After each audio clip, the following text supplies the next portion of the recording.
Penyulingan minyak ilegal terbakar di Babat Toman Musi Banyausin.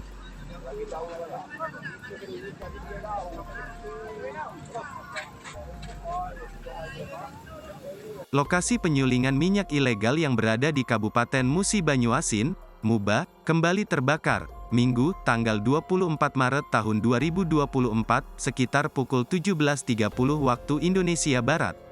Kali ini lokasi penyulingan minyak yang terbakar berada di Desa Toman, Kecamatan Babat Toman, Kabupaten Muba.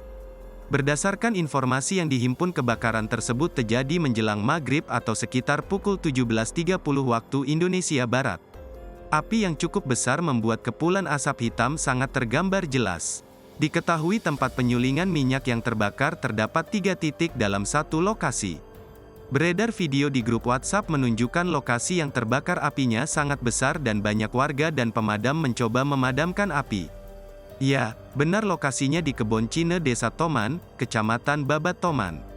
Terjadi kebakaran sore menjelang berbuka puasa, ujar salah seorang warga sekitar yang ingin menyebutkan namanya. Lanjutnya, tempat penyulingan yang terbakar tersebut berada satu lokasi. Namun, titik yang terbakar berada 3 tempat. Satu lokasi yang terbakar, tapi tempatnya ada 3 titik, saat ini masih dalam pemadaman oleh damkar, ujarnya.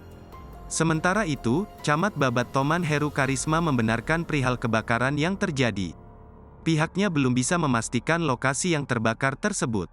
Ya, benar, saat ini dalam proses pemadaman, ujarnya singkat. Terpisah, Kapolsek Babat Toman AKP Rama Yuda ketika dihubungi melalui nomor WhatsApp pribadinya belum memberikan jawaban terkait tempat penyulingan minyak ilegal yang terbakar. Download Tribun X sekarang, menghadirkan lokal menjadi Indonesia.